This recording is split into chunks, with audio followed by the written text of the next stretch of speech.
Bom, pessoal, então, continuando o que a gente parou ali em cima, certo?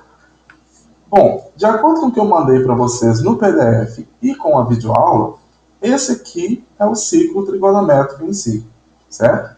Já de cara, a gente pode ver que ele é repartido, certo? Pelo eixo cartesiano em 4 pedaços diferentes, certo? Esse daqui, esse e esse.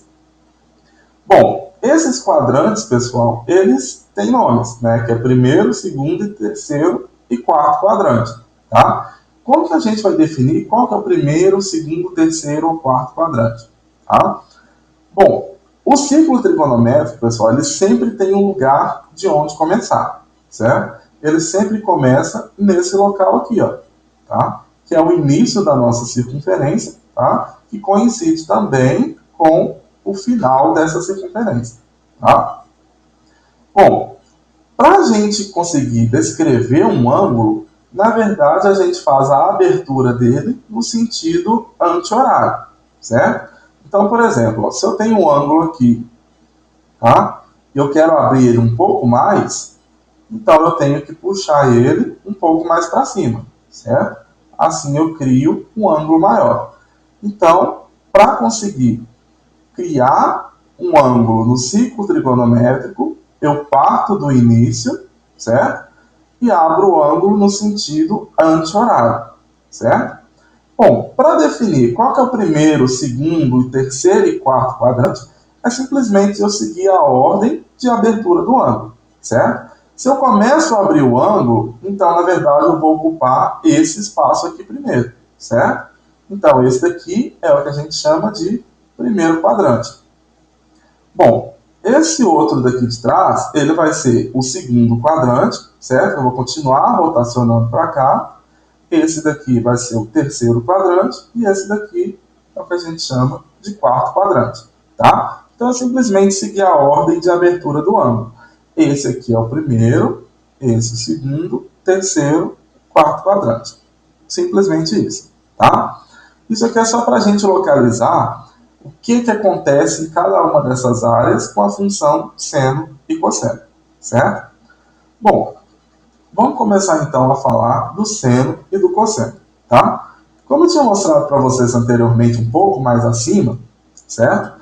Se eu tenho um ângulo inicial traçado aqui, certo? Esse ângulo aqui, ó, tá? Bom, para conseguir analisar esse ângulo aqui, eu preciso achar o triângulo retângulo, certo? Ou simplesmente a projeção desse ponto aqui, tanto em x, certo? É só descer reto aqui, certo? E achar também em y, tá? Então, na verdade, esse x e esse y aqui, ó, é o que eu vou falar que o quanto esse triângulo andou em x e o quanto esse triângulo andou em y, certo? Bom, para esse ângulo aqui, ó, a gente pode ver que em y ele subiu só esse pedacinho aqui, ó. Ele subiu até aqui, certo? Ele saiu da origem e subiu até aqui, que é o mesmo tamanho daqui, tá? E a gente pode ver que em x ele percorreu isso tudo aqui, ó. Ele começou aqui na origem, certo? E foi até aqui, tá? Como a gente relacionou anteriormente, o seno, pessoal, ele está relacionado ao tanto que ele andou no eixo y, certo? Aqui é o que está relacionado ao seno, e o cosseno está relacionado ao que andou no eixo x, certo? Só reforçando aí que eu não sei se eu falei na ordem certa. O seno ele está relacionado ao quanto andou no eixo y e o cosseno está relacionado ao quanto andou no eixo x, tá bom? Bom, para esse ângulo aqui, ó, a gente viu que o y andou só esse pouquinho aqui, certo? E o x andou esse tanto aqui, tá? E se eu desenhar um ângulo maior do que aquele ali, o que acontece? Olha aqui, ó. Antes o meu ângulo era esse pequenininho aqui, tá? E aí ele passou a ser esse ângulo grandão aqui, certo? Então, quer dizer que o meu ângulo aumentou, tá? Bom, se com aquele outro novo ângulo aqui eu fizer a projeção, olha aqui, ó, a ponta dele está aqui. Eu vou projetar ele aqui para baixo, certo? Para achar o meu eixo X. E eu vou projetar ele aqui para o lado para achar o quanto ele andou no eixo Y. Bom, olha aqui o que aconteceu. Ó.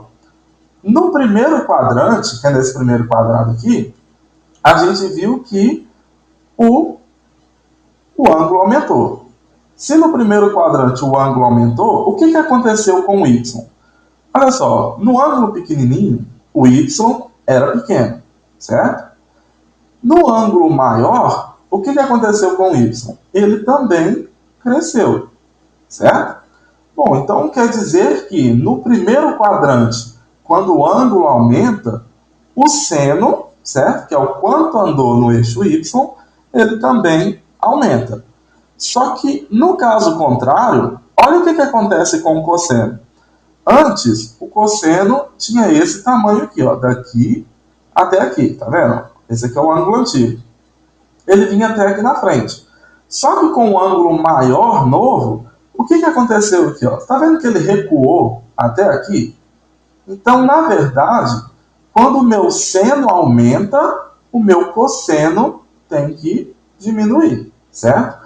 Porque uma coisa tem que compensar a outra, tá? Você lembra que isso é uma razão, certo? Uma razão quer dizer que é uma proporção. E a proporção tem que se manter sempre a mesma, certo? Então, se uma coisa aumenta, a outra tem que diminuir para compensar.